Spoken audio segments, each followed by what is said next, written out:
which were not perfect, but they were far better than they are right now. We just have a couple of minutes left, Dr. Varma, and looking ahead to, if there's an opportunity in the future for CDC to be rebuilt or restructured in a way that strengthens it as this, world influential public health institution.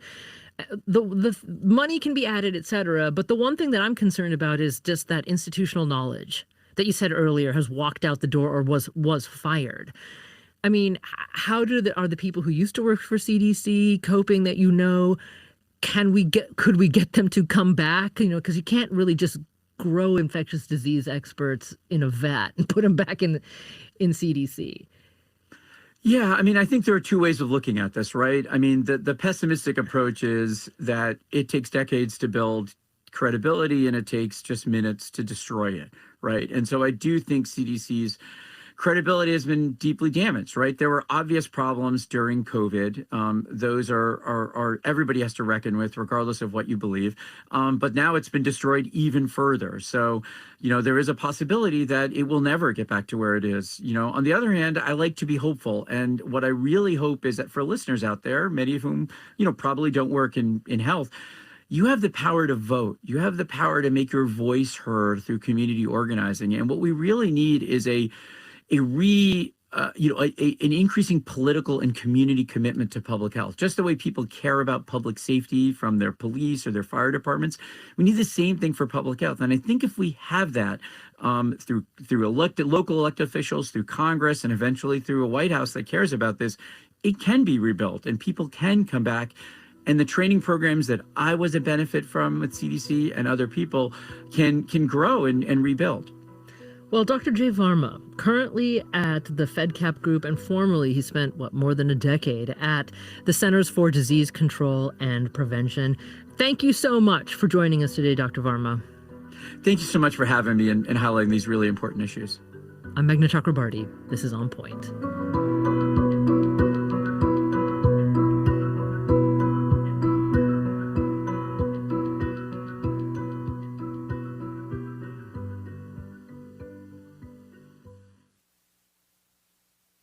On Point is a production of WBUR Boston and is distributed by APM, American Public Media.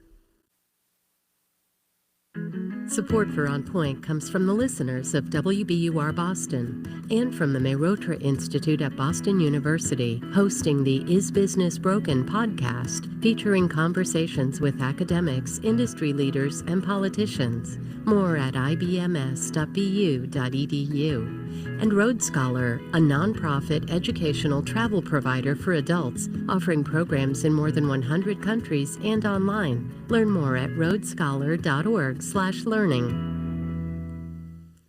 This is KUOW-FM Seattle, KUOW Tumwater, KQOW Bellingham. Coming up in the noon hour, it's KUOW's Week in Review, and its host, the one, the only, Bill Radke, will tell you more about what's ahead. Oh, well, thank you. Yes, I plan to do that. There are government surveillance cameras aimed at the Stadium District in Seattle. Should those cameras be switched on ahead of the World Cup? We're going to discuss that. Maybe we'll debate it if we disagree. Should Seattle voters double the sales tax for more public transit? Should this region open big new data centers and battery storage facilities? And if not, well, who should?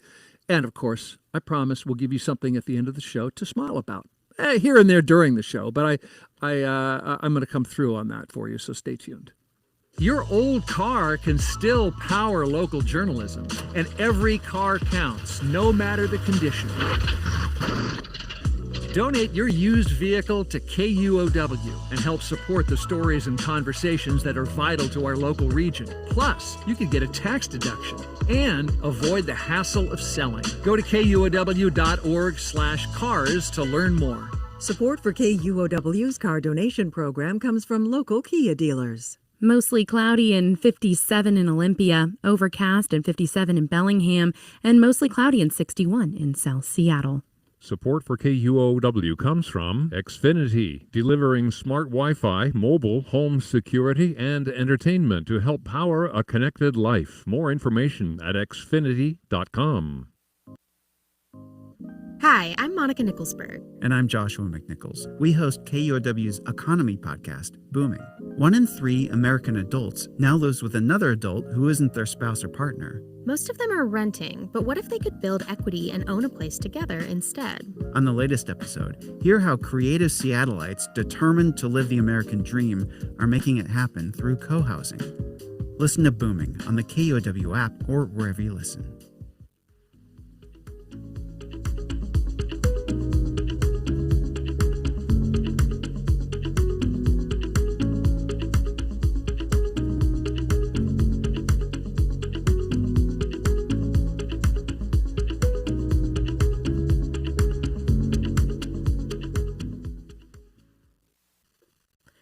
Live from NPR News, I'm Lakshmi Singh. The Trump White House's reason to celebrate over the latest jobs report as the president's dogged by low approval ratings in a midterm election year. Last month, employers added 172,000 jobs to their payrolls. The unemployment rate held at 4.3%. With more on where people have been picking up more work, here's NPR's Scott Horsley. Much of the hiring in May was in restaurants and local government. Healthcare, which has been a steady source of job growth, added another 35,000 jobs last month. Construction companies also added workers in May, while banks and insurance companies cut jobs. NPR's Scott Horsley. House Republicans came out with a budget proposal this week for the Departments of Labor, Health and Human Services, and Education for the next fiscal year. NPR's Anaki Mehta reports it includes many cuts to education with some increases for special ed. For the 2026-27 school year, Republicans are proposing to cut $1.6 billion from one of the biggest sources of federal funding for low-income students, Title I, which reaches more than two-thirds of the nation's schools. There'd also be cuts to spending on students learning English, teacher training programs, and K-12 schools and colleges that allow transgender girls and women to participate in women's sports. There is a slight funding increase for special education, though the federal office that oversees those programs is expected to move to other agencies, as the Trump administration downsizes the federal education department.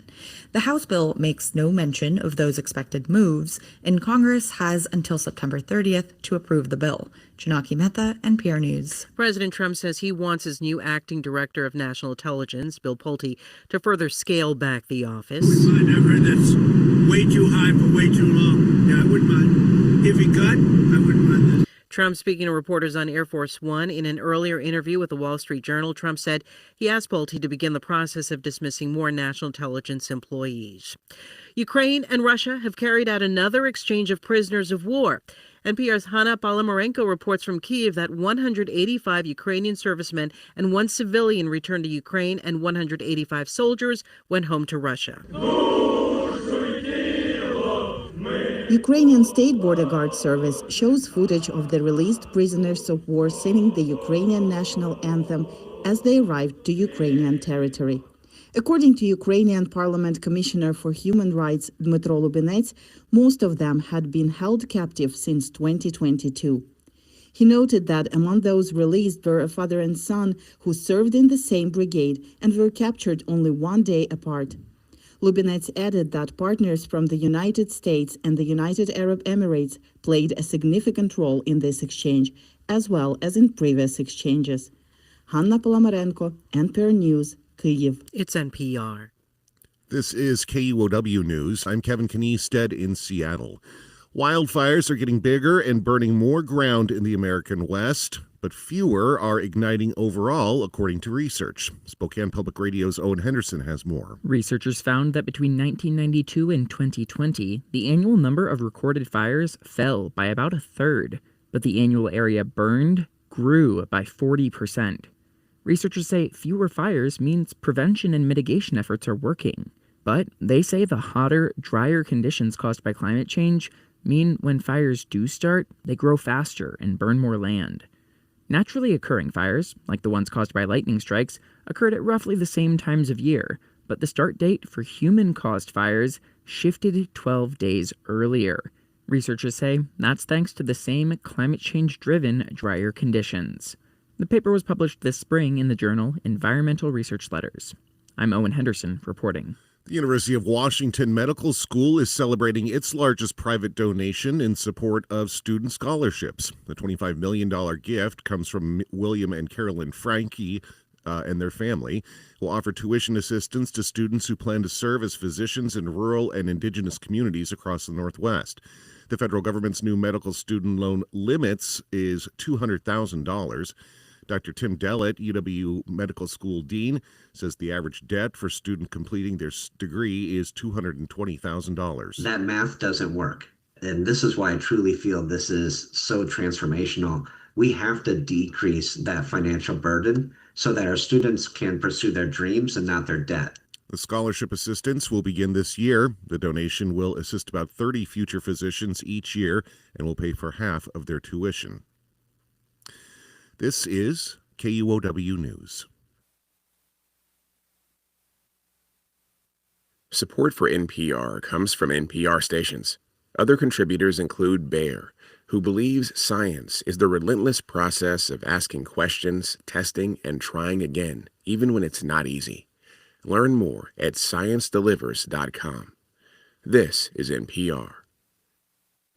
Welcome to Friday. Welcome to KUOW's Week in Review. My name is Bill Radke, and I'm glad to be back. We are back at it with our mission of breaking down the news of the week for people. You're interested, but you haven't been keeping track of every little thing all week long. That's what we're here for. And when I say we, I mean the Seattle Times City Hall reporter, David Croman. David, it's good to have you back. It's good to be here. We have Washington Policy Center's Communications Director, David Bose. Always good to have you here, too. Hey, it's double the Dave today. I like It's that. double the David. I'll try to be clear. If you're watching us on YouTube, which you can do, then it's easier. But otherwise, I'll have to. We look alike, so it's tough to tell us apart. But You both have some facial hair. I see what you mean. And we also have former Seattle City Council candidate, a former Amazon and Microsoft user experience leader, would you say, Maren? Sure. Yeah, That's sure. good. I get that. Maren Costa, thanks for coming on the show. Great to be here. So we are going to first talk about the fact that we're 10 days out from the first Seattle World Cup soccer match. And some city council members are calling on the mayor to switch on the police surveillance cameras. These are newly installed cameras near the stadiums. They're off now because Mayor Wilson says she's concerned about privacy violations and profiling and government abuse of this surveillance. So she says cameras will stay off unless there's a credible security threat, which we'll talk about. Here's a city council member. Well, first of all, one of them says she doesn't have the legal authority to not turn them on, which we'll discuss. Here is council member Rob Saka saying that if there's a terrorist attack here, essentially he says it'll be the mayor's fault. Let's see if we can hear that. The stadium district cameras have already been authorized. The infrastructure exists. And I believe that waiting for a purported credible threat before activating those tools is far too reactive. For an event of this magnitude, we're failing to meet the moment. The credible threat standard is fundamentally flawed because it falsely assumes and incorrectly assumes that the purported threat will always pop up on our radar every single time with no fail rate whatsoever. Now, Mayor Wilson, I'll start with David Croman. Mayor Wilson has already decided to keep using surveillance cameras in 3 other neighborhoods. So why is she saying don't use them at the stadium before this big event? Yeah, I don't know if it's as clear as she's saying fully we're not going to use them, but she is. Well, unless there's a credible threat, she said. Yeah, and she has left open the possibility of perhaps eventually turning them on. She's got NYU doing a study. There's a city audit looking into their effectiveness for law enforcement purposes. But that's down the road after the World Cup. That's down the road. So she hasn't ruled out that this expansion would take place. I think on the campaign trail in particular, this became a wedge issue between former Mayor Harrell and current Mayor Wilson. And Mayor Wilson at the time was hearing from a lot of people who were, the ICE surge in Minneapolis was at its apex. She was hearing from a lot of people who had pretty profound civil rights and privacy concerns, particularly in the context of immigration enforcement. And so that became an issue that she ran on, that she never exactly said for sure she would never expand them, but was much more skeptical of their use than Mayor Harrell was. When she took office, she softened her tone on that a little bit. And I think, she was hearing more from her police chief, who supports their use. She was hearing more from the police department about how they were being used in certain investigations. That was at least moderately convincing to her. And, some residents who wanted. Well, I was going to say, yeah. I mean, as mayor, she was also interacting directly with people who either personally or their family had experienced violence, gun violence in the city. And, it's a lot harder to look those people in the eye and say, I'm not going to use these cameras. And so she tried to kind of split the baby there for a little bit by saying, I'm going to pause these cameras, but we're going to do this full review, and I'm going to let the cameras near the stadiums be installed, and we'll turn them on in the event of a credible threat. I think the city council and some outside advocates kind of gave her some space to do that for maybe a month, 6 weeks, 2 months. I think the time on that patience is run out, particularly on the city council. They think that this isn't something to play around with. Those cameras are there. They want to see them turned on. I think she's under a lot of pressure from both sides. I think we'll get a little bit more clarity on exactly what she wants to do soon, would be my guess. Yeah, it would have to be soon. The thing's coming up in days or weeks. I don't remember when the first game is. But. Yeah, and in fact, I'll let other people talk. I mean, just the idea that she would make this decision. Imagine if the SPD said, well, there's a threat we're worried about. Because these are judgment calls. It's not like there's a credible threat and then there's incredible threats, right? So something, and then the mayor were to say right before the World Cup or, right before a match, okay, we're turning them on. There's a credible threat. Would you go near downtown Seattle? I mean, why even play soccer at that point? I can't imagine. But enough of me. Others, what do you think of this? What do you think the mayor should do? I find myself conflicted. I like the mayor's, this is kind of shocking to say, but I like the mayor's skepticism about government having so much surveillance power and all that kind of thing. But then another part of me thinks, we're all carrying smartphones here. We're giving all kinds of data constantly, all the time. This is a unique world event, and just by its nature, it's going to attract. We live in dangerous times where there's conflict and there's promises of retribution from overseas and other things. So, I don't think you necessarily have to wait for a credible threat to recognize that there could be something there. I'm not sure I have faith that the cameras are going to be as useful in prevention as they would be for finding out what happened in any kind of aftermath. But that said, I was talking to a tech expert a while back where they said that they were using AI in their new surveillance camera system so that AI would be able to recognize if someone had a firearm just fully clothed, walking down the street if it was hidden in their clothing somewhere. Wow. And that they were this close. And so, I think it's one of those things you have to go with it. It makes me uncomfortable because go with it, meaning to turn them on. You got to turn them on. I mean, they're there. They're already approved, as was pointed out, and other things. So I think you turn it on. It's a world event, and Seattle hasn't. They've had plenty of problems. So having an extra tool. They say that they've been there's not enough policemen already, so you have an extra tool where you can use that to try to deter and get rid of troublemakers or any terrorist activity while it's happening. And it's not just terrorism, but other violence. That's true, not just terrorism. Yeah, I mean, any kind of violence down there is the kind of thing Seattle doesn't want, nor can it afford a big disaster on the world stage for tourism at the moment. Maureen. I, largely agree. I find myself in that same difficult position. I think the mayor's in a really tough spot.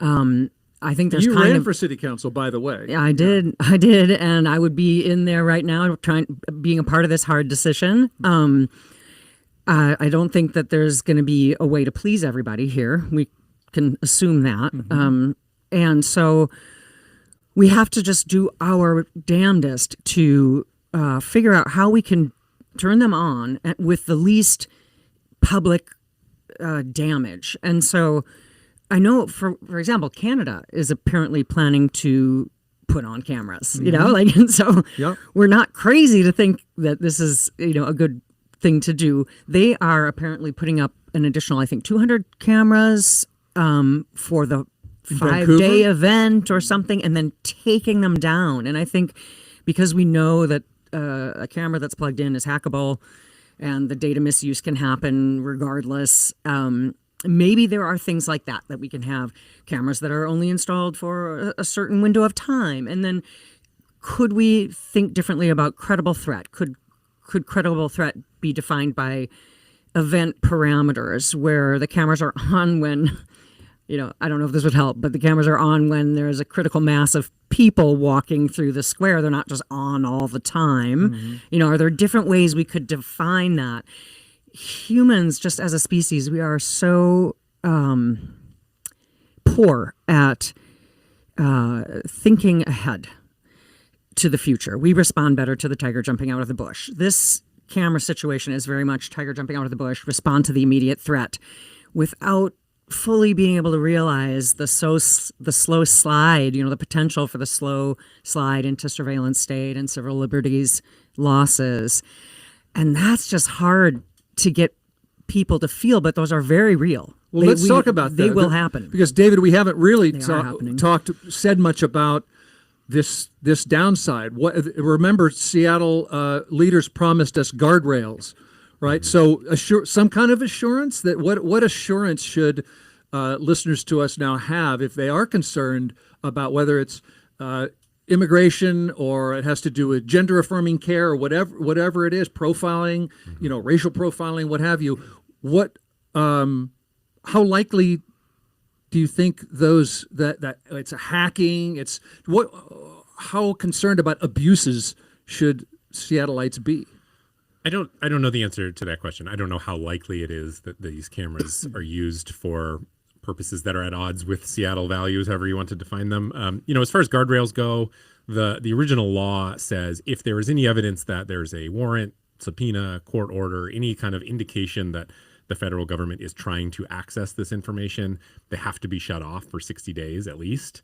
That is kind of the primary wall to abuse. Seattle has this surveillance law where anytime new surveillance technology is introduced to the city, it has to go through a pretty extensive review process and a public review process. It's in city council meetings and people can comment on that. A lot of that has to do with transparency around them.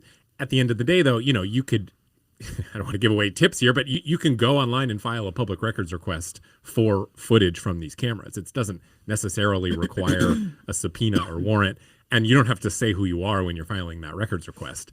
So, if federal agent A wants it and they're willing to wait a few months to get it, they could do that anonymously, and there's no guarantee that the city would know that they're doing that. So it is, frankly, impossible to prevent any sort of incursion or misuse of this information. You cannot make that guarantee because it is public, it is out there, it is being collected. I think the thought is it's a cost-benefit analysis. What do these cameras give us, and does that outweigh their potential harm? Is the potential harm posed by these cameras significant in the context of, as David said, the fact that we all have smartphones? There are traffic cameras all over the city.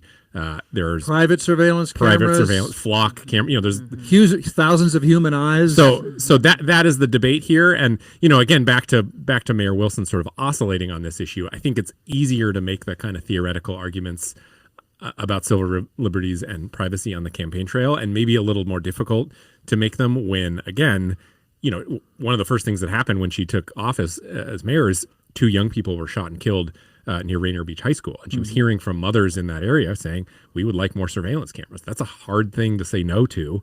And I think in a lot of ways that is what she's confronting as mayor. Have you seen that kind of viral clip of the comedian Jimmy Carr, where the British comedian guy, he's in from some podcast, and he's asked about AI and the advance of technology, and he says that the real people fear AI because of losing jobs. He says that's a legitimate fear.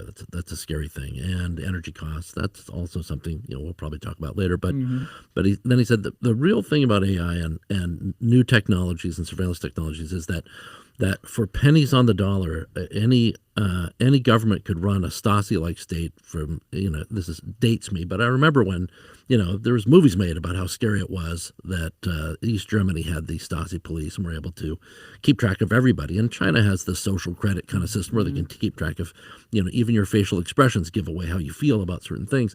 And he points out that, we in the West are lucky because we have this history of freedom. We have, we're electing people. We have checks and balances. But he said when governments typically have that much power, it's really difficult for any of them to resist using it. Right. And then the problem exists where what happens when someone who is less honorable gets that power and is elected? Mm-hmm. And I think everybody, whether you're left, right, or center, can imagine someone in that position where they feel that applies to. So that's why. Are you now waffling on surveillance cameras? No, I already said I'm not positive I'm right. I said what I would decide if I was in the council, but I'm not positive I'm right. Mm-hmm. And I think that, having that healthy skepticism and being fearful of what is potentially there, given new advances and not just federal government either. I mean, I think when we say, well, the federal government could abuse it, cities and counties and states have all, there's plenty of examples of people in power hurting other people because they could. And so that's a real concern, real danger. And that I would keep that in mind if I was an elected office. That is the kicker, is how will the data be used? Who's going to own the data? We don't have a stopping point there. And the, powers that be right now are maybe starting to help us realize a little more that just because you're a quote unquote law-abiding citizen, people use this argument, well, as long as you're a law-abiding citizen, you shouldn't mind if there's cameras. Well, that all depends on who's making the laws. You can go back there's a lot of law-abiding citizens. Yep. And there are examples of AI. You mentioned the AI technology. There are already numerous examples of that being wrong. It thinks it sees someone with a gun and it was incorrect. And then, that. Or peaceful protests being used against people in peaceful protests. It's just all top level concerns that then when you are the mayor and you have city council people saying, if there is a tragedy at the World Cup, I'm going to blame you. It becomes a little more difficult to say no to that technology. Well, then that's one piece we haven't discussed yet is the potential prevention benefit. You briefly mentioned it, David, but does everyone here agree?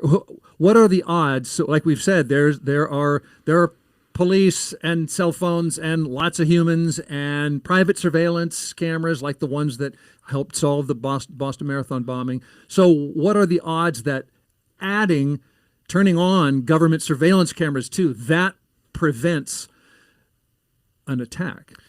I think maybe the difference here is that these cameras feed directly into this thing that they call the real-time crime center, which is basically this control room in SPD headquarters where there is some data analysis happening and real-time sort of reading of the situation in a way that private surveillance doesn't. So that's the argument that it could be preventative, that maybe you would pick up on some kind of suspect pattern before it actually happened. Do we know, or would we know of a case where that kind of prevention has happened? No. Zoom in. That's like in a movie. Yeah, Zoom in. Yeah, there's a Will Smith movie, 20 years ago or something like that. Gene Hackman. Yeah, right. But that's what this audit that is looking at is going to determine is how because that's a big part of this debate too, is does this stuff even work? Does it matter? There's some evidence that it does, some evidence that it doesn't. That's what the city led audit is going to determine. The problem for Mayor Wilson and the city council is that's going to be done way after the World Cup. But I think there's also the potential if God forbid something terrible happened. In the Boston Marathon bombings, remember there was fugitives on the loose for a while, and they could have done something else. That's right. But this is a weeks-long event, so you solve one, maybe you prevent another. That's right. Yeah. So even if it doesn't prevent the one, maybe it prevents round 2 or 3. So. Yeah. Okay. So let's wrap it up with this prediction. Oh, well. Will these cameras be turned on, and when? Yes, because no politician wants to be left sitting there going, okay. I could have turned these cameras on, disaster occurred, because they're going to weigh this and say, a primary challenge is a long ways away for the mayor. So I think ultimately they're going to just go with the risk versus reward. Anybody disagree? No. But I'll add to that we will do as much as we reasonably can because there's going to be a ton of pressure. And I think that there's that motivation to make it as least damaging to civil liberties, et cetera. I'm going to decline to comment. Oh, he's a reporter who might know more than we do. Okay. We might learn something soon, David? Going to decline to comment. Okay. This is KUOW's Week in Review. And before we take a break, since we're talking about Mayor Wilson here, we've got one more piece of Seattle news for you here on Week in Review, which is that the mayor wants to ask voters to double the sales tax that you pay for public transit. Does everybody even know that some of your Seattle sales tax goes specifically to transit? This was passed, was passed overwhelmingly, right? A few years ago. 80% of the vote. 80% of the vote, and it's expiring, and she wants to double it from 0.15% to 0.3% and extend it too, make it last longer, 10 years instead of 6 or something like that. So first of all, David Croman, Metro is run by King County, so why do Seattle shoppers pay for bus service separately? I mean, because they can layer on extra service just for themselves. You know, the last transit, the expiring transit benefit district, I can't remember if it was the last time it passed or the time before that. Seattle tried to do it with King County to make it a countywide sales tax to add additional Metro service. The county voters said no. So Seattle said, well, okay, we'll do it ourselves. And that kind of set the precedent that we're in right now. There was some conversation that maybe Seattle and King County would get back on the same page for this round. Clearly that didn't happen. What probably ends up happening is Seattle sees more service from King County Metro than the rest of the county. Okay, so this money would pay for, I think this is Public Cola, I'm sure if this is the common number, everybody's reporting it, but 280,000 more bus hours per year? So, yeah, which I think is an addition of about 100,000 hours. The previous tax was adding 176,000 hours. This one would add 280,000 hours. So it's like an additional 100,000 hours on top of what the expiring tax is already giving us. Thank you. I just heard that from the Seattle Times. And also this is buses in more lower income and quote, more diverse neighborhoods, Aurora Avenue, White Center, Georgetown, Beacon Hill, also paying for subsidized Orca cards, streetcars, and supporting light rail expansion projects. Does that mean we need more bus service now to light rail stations because we need to funnel people there? Is that what that is? Well, it could be permitting to help kind of do whatever work the city can do on its own to kind of grease the skids for light rail stations in Graham Street Station or whatever it might be. Okay. And there's some discussion in city council too about whether you can use this tax for transit security, for example, or even sidewalks is coming up. So classic government, it's starting to turn maybe into a little discussion that makes it start looking a little bit more like a transportation slush fund rather than specifically transit, but we'll see how it You're using your hands to indicate mission creep or something. A little bit, yeah. At least that's the conversation. Okay, so Maren, if you were on the city council that you ran to be on, would you say this is sales? These are regressive taxes. I thought Mayor Wilson, I thought you're supposed to tax the rich. What do you think of that? I mean, Seattle is facing a city deficit as always. We kind of have the two big hammers of property taxes and sales tax since we don't have the income tax, state income tax. It's hard to find sources of progressive revenue. Katie Wilson was on the mayor's task we should force say team. It's a buzzword maybe for some people. Progressive revenue meaning basically tax the richer. Yes, you pay a it percentage. Would be more progressive because. Yep. Go on. Yep. Katie Wilson was on the mayor's progressive revenue task force before she was, when Mayor Harrell was in office. So she's well aware of the potential sources and also the difficulty of finding progressive revenue sources for the city. I think I would be voting yes on this one. Yes, to put it on the ballot. Yes, to put it on the ballot. Yep. To and her argument, which is as close as we can get to making this sound like more of a progressive tax, is that the subsidies will help, the lower income families. Building better transit will help lower income families. As our gas prices continue to increase, as our wealth gap increases, there's going to be more people opting out of owning their own personal car. And that's going to happen. And if transit is easier, faster, and safer, people will ride. It's a little bit of the build it and they will come, but that is pretty well proven that fast, easy, safe public transportation is a winning solution for more reasons than just the transport. It can make Seattle more livable. We're already having trouble attracting people here because cost of living is so high. And, if you can live in South Lake Union and get around without a car and work at these tech companies, that's going to be a bonus for the city as well. David Bose, were you looking skeptical that if we build more bus hours, then I do not subscribe to the Kevin Costner Field of Dreams approach to policy here. If we build it, that will come. First of all, we have a transit system that still hasn't matched its pre-pandemic levels of ridership. So we already have a system that's built and it's not being ridden. The Sound Transit expands at an enormous regional cost of revenue and mostly cannibalizes express transit service instead of creating new riders. So there's an incredible drain on resources. If you want to find out how to, we should look as a region about reassessing the need for sound transit at all and apply some of that to better forms of transit. We have new technologies like riderless cars and car sharing and other things that could expand in the future to particularly go for the safety net for the poorest among us that might be better and more efficient than this. I look at Seattle. Isn't a bus a large driverless car for you? If you're on the bus, you're not driving, and it holds a bunch of you. No, because you're still going to end up paying. You're paying the driver, and you're paying the mechanics, and you're paying for other things. There's other costs involved. You're gonna have free driverless cars. Well, no, but you pay if these other things are available, and you're getting point to point mobility. The mayor said something that was true, which is.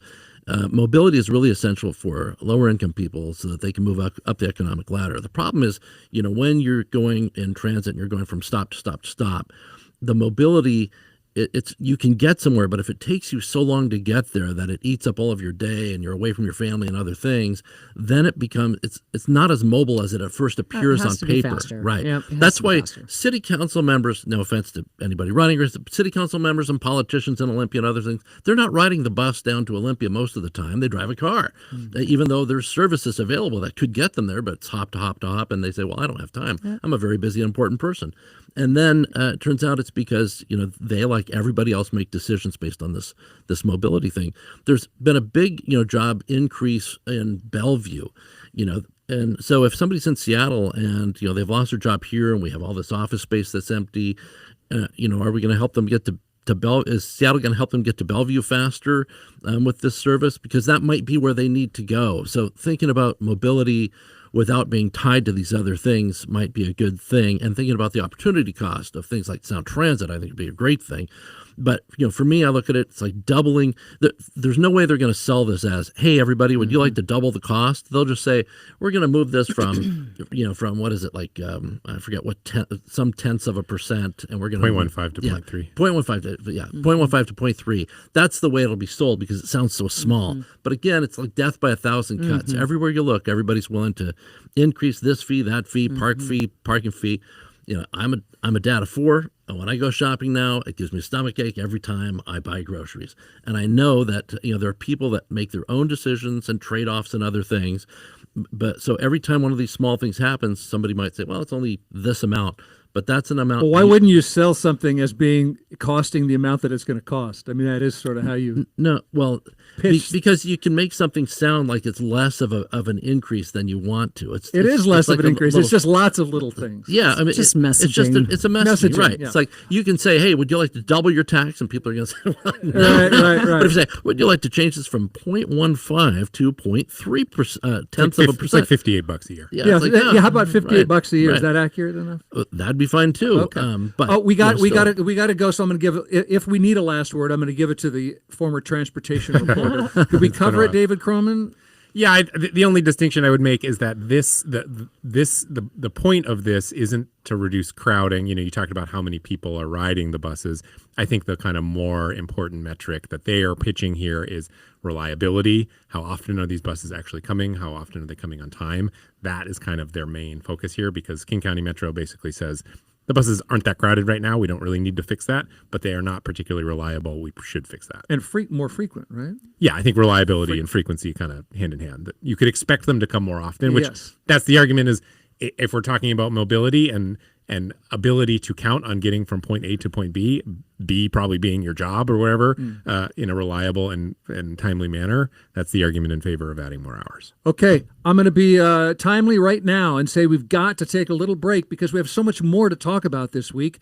So don't go away. KUOW's Week in Review we're not going anywhere.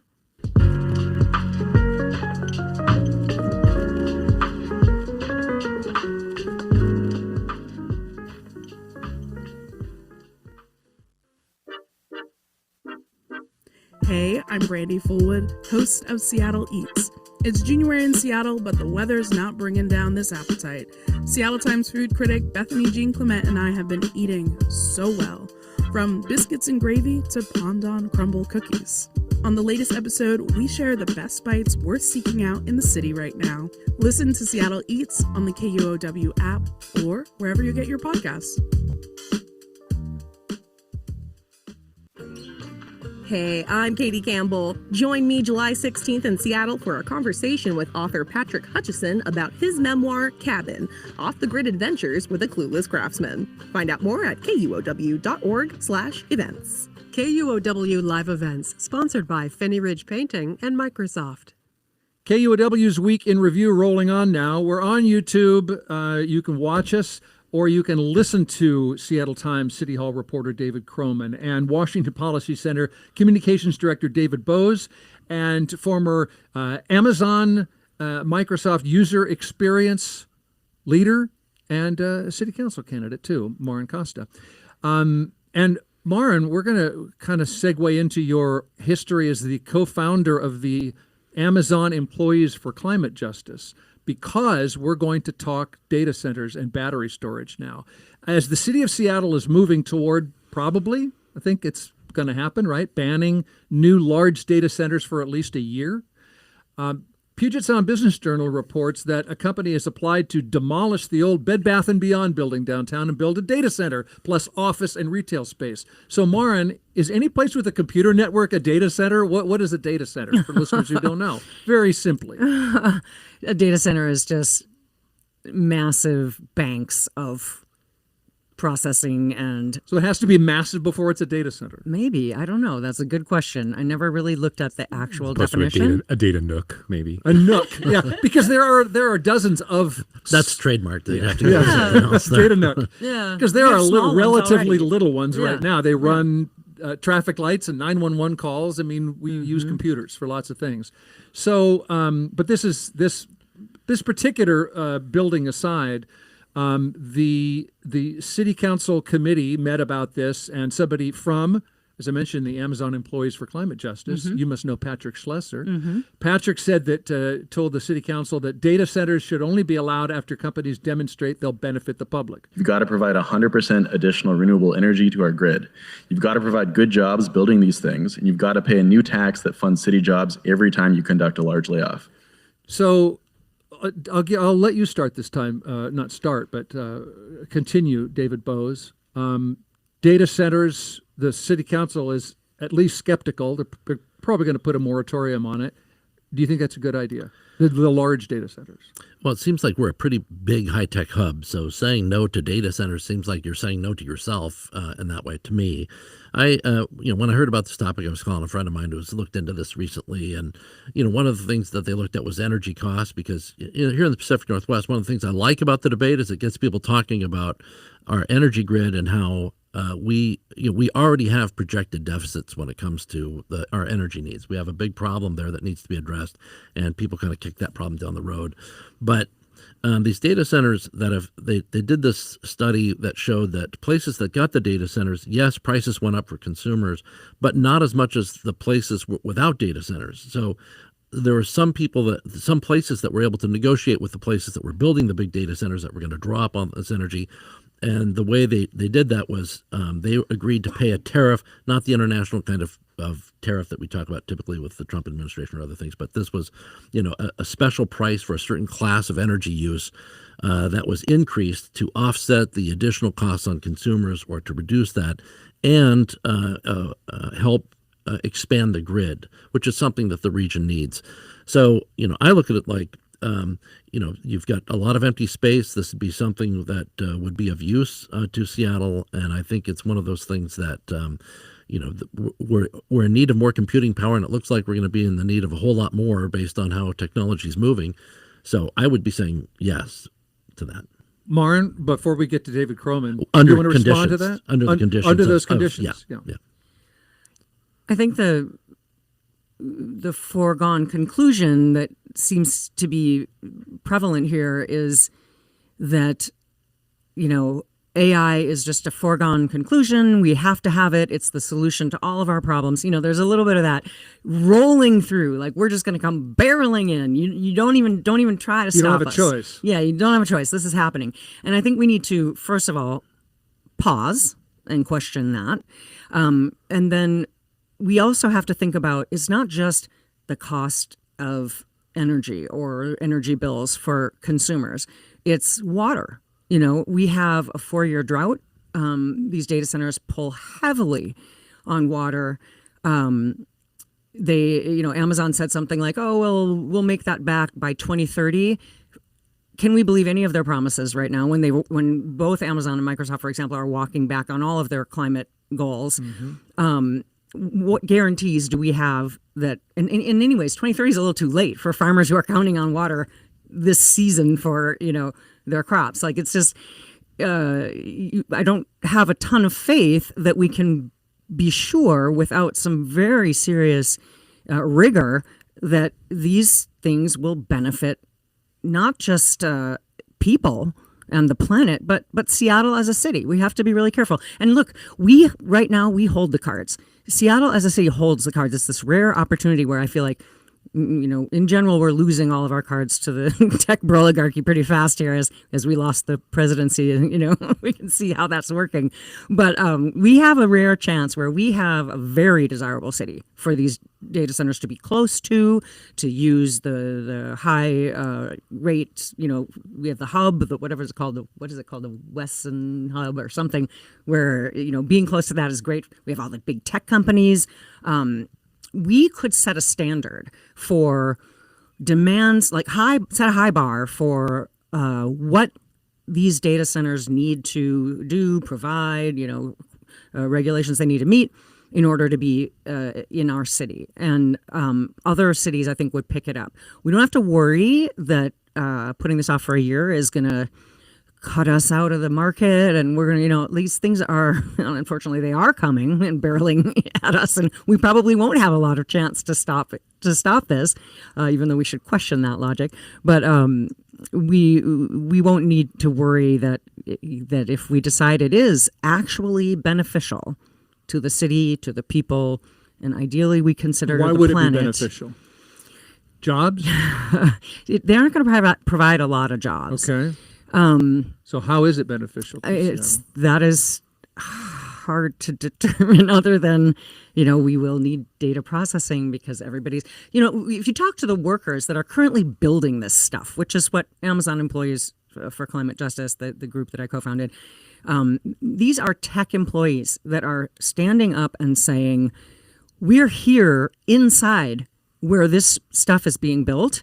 The rollout is chaotic. The tech companies don't even know how this stuff is going to benefit the average human, let alone the planet. They're actually, if you look at, the tech oligarchy, as people are calling it, if you look at, they're being pretty masks off about what they're doing this for is, it's not to benefit us. And they've already used our data without compensation for all of this. Before we built, our data built for them, or provided the resources for them to build AI in the first place. And we have not seen the compensation, and I don't think we're going to see the benefit. David Croman? Commensurate benefit. Anything to add? Yeah, I mean, I like Marin's point about, I think that a lot of opposition to data centers is the expression of a certain level of helplessness in how fast technology is moving, and data centers are this very clear, concrete, symbol of that change. Some people say it's progress. Some people say the opposite. And so I think, there is often opposition to large scale development. We can talk about battery storage on the east side. But I think in the case of data centers, it does kind of get at some deeper, more fundamental fear that people have just around what are the implications of AI and what these data centers represent. I think there are real considerations for Seattle City Light because, as David pointed out, the projections are that Seattle is going to need a lot more power, and it has to be clean power in the next 10 years. It's quite difficult to find and set that stuff up. And so even if they are able to negotiate an agreement with these data centers to make it so that consumer rates don't necessarily go up as a result, it will require City Light to go out and find yet more sources of energy to feed that demand. That demand is going to go up one way or the other. But I think that's a real concern. Ironically, you could make the argument that putting data centers in Seattle is more environmentally friendly. If you see it as kind of a zero-sum thing, if you see, well, data centers are going to be built in one place or the other, from an environmental perspective, Seattle's probably not a bad place to do it because our utility is already 95% clean energy. We get almost all of our energy from the hydropower. You can't say the same for Which PSE. is being reduced, though, due to drought and fishing, Right, yeah, but there's no plans to add fossil fuels to Seattle City Light's mix. What would happen is they would just have to buy more power from Bonneville and the dams on the Columbia. So, that's an argument in favor. The other argument in favor is office space demand in Seattle is really anemic. A lot of the city's budget comes from real estate excise taxes, so basically taxes on real estate transactions. If you want to beef those up a little bit, data centers would be one way to do it. I don't see a big office, a big company or big brick and mortar retailer moving into that Bed Bath and Beyond. So the argument would be, hey, here's a way we can kind of beef up the city's budget a little bit as we sell this to people who are going to build data centers. Right. It's not a great like community hub necessarily to hang out by the data center, but that is an argument in favor. I just think there's a lot of emotions really wrapped up in what data centers symbolize. And, I think that's why this is such a hairy debate and why they're saying a moratorium, because I just think the pace of this technology is much greater than the pace of government, and they want time to figure out what it is that the city government actually believes in and what they want to do going forward. Yeah. A key city council committee just unanimously said yes to that moratorium on the big new data centers, and it now goes to the full city council for approval, and we will follow it with you on KUOW. Time to take a little break and then talk about what else happened this week that was fascinating and a reason to smile. So stay right there.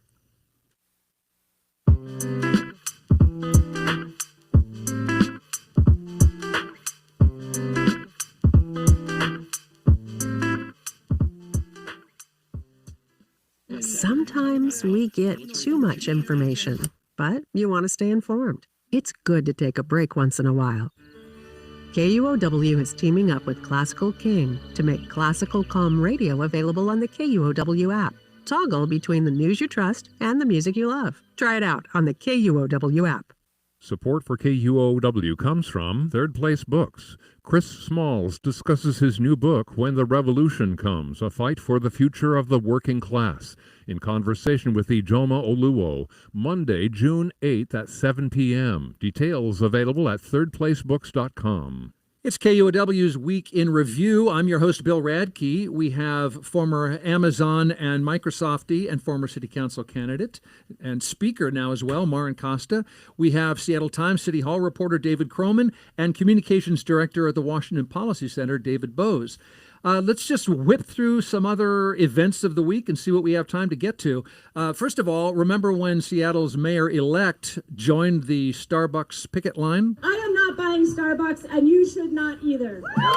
Well, this week a reporter asked her if she stands by that, and she said, You know, I had the pleasure of visiting the Pike Place Market Starbucks a little while ago, and I ordered I think it was a blueberry muffin latte. That was like a staff creation. So that's a I no. guess I broke my boycott. Okay.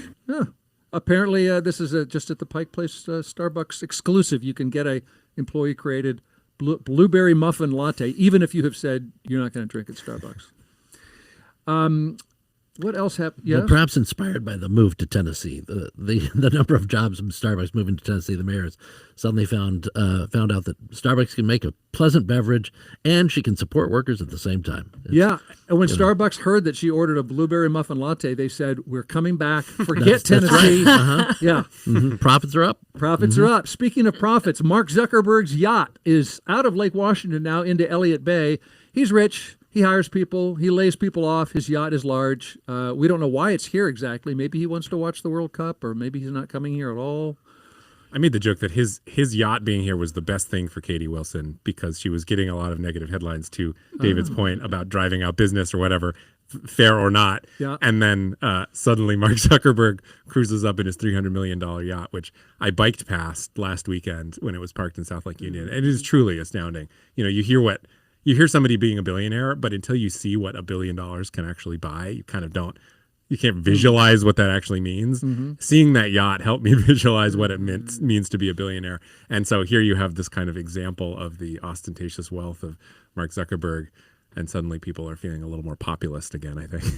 I may have read it in the Seattle Times. It costs $90,000 a day to run that thing, and it has a 111,000 gallon gas tank. It's just it's just obscene excess, you know. But And also, just from like a pure like gadget perspective, there's beautiful. like a It's part of you beautiful. that's like, Yeah. like, this thing's pretty cool. It is beautiful. Well, if you're angry, go to North Elliott Bay and take a photo of the yacht and post. It wasn't there yesterday. Post about it. What? I saw it in the morning yesterday, and then when I was in the afternoon, it was gone. So I don't know if it's still there. It might have moved. I was going to tell people to post about it on Instagram and Facebook about how dare he be so rich as I use his And product. it's too far out to throw a tomato, apparently, because that's what Yeah. that was happening as it went through the locks. I saw Sawant's commentary on it where Yeah, Shama Sawant, former city council member. Yeah, she was very excited about the yacht being there, to put it mildly. Where did you read that? What platform was that on? I think it was Instagram. Yeah, well, there you go. Yeah. There's another deck on the yacht. Right near those yachts, a couple of renovated Seattle parks opened this week, and David Croman, those were also paid for by billionaires. Yeah, they were. I that was going to be the thing that made me smile. Actually, is that Oh, I've okay. always loved those two. We'll parks. give you credit. Yeah, exactly. That's I claim that.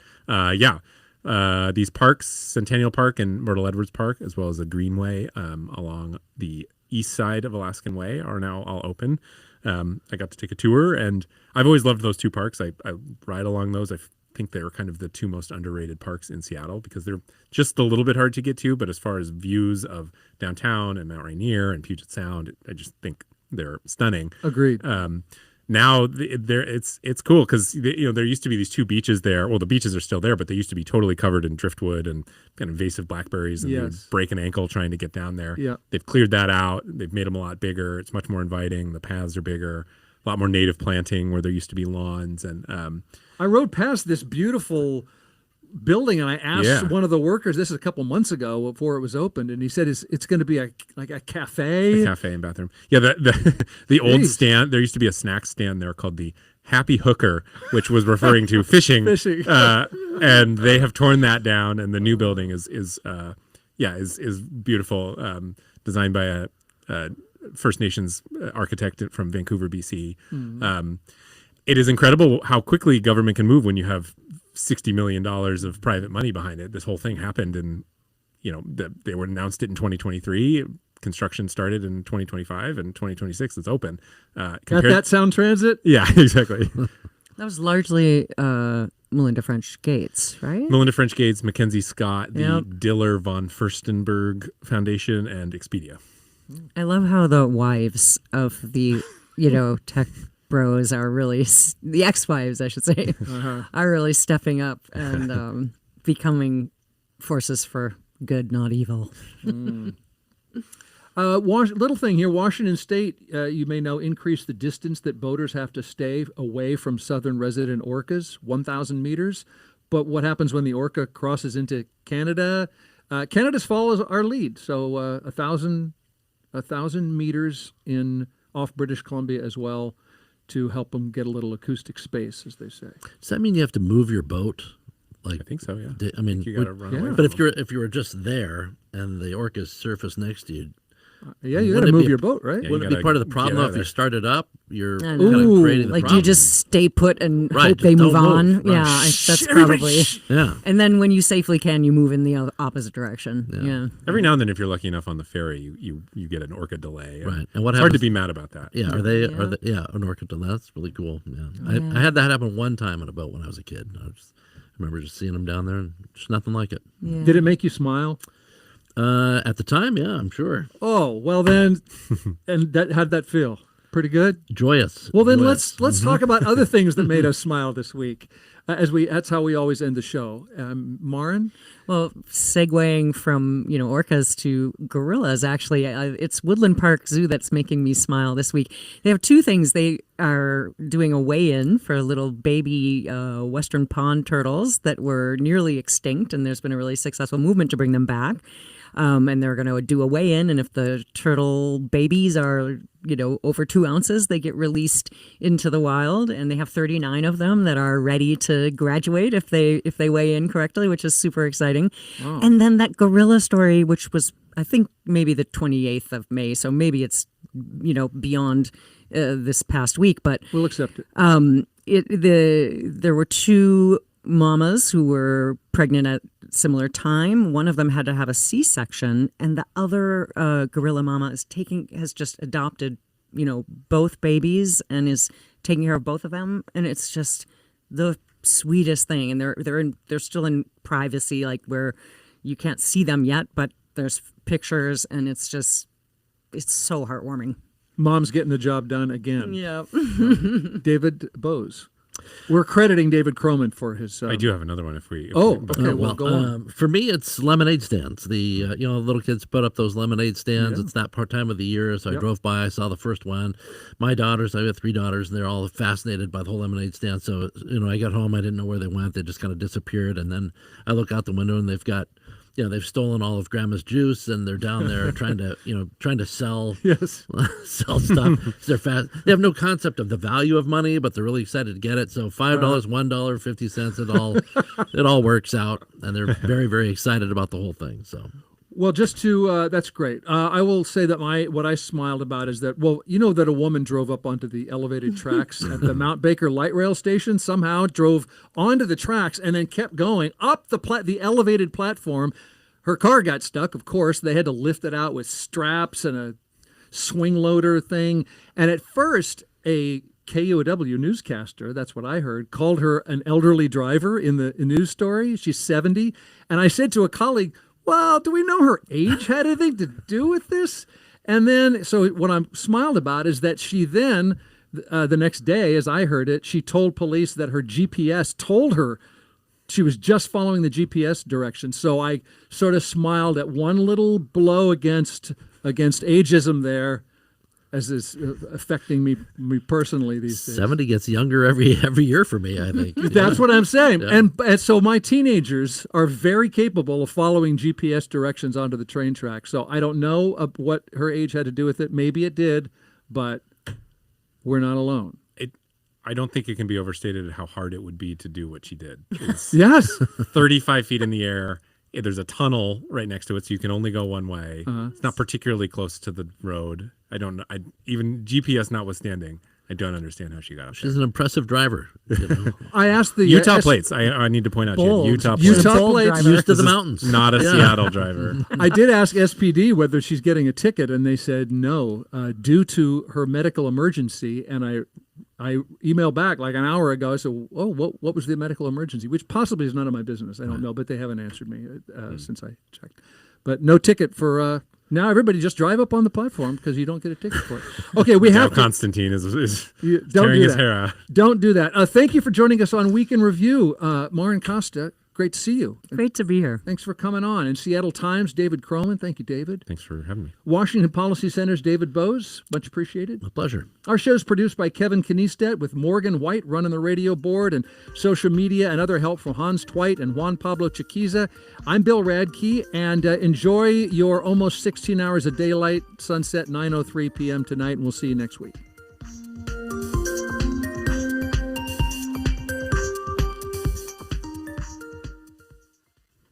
Thanks for spending time with us here on KUOW FM Seattle,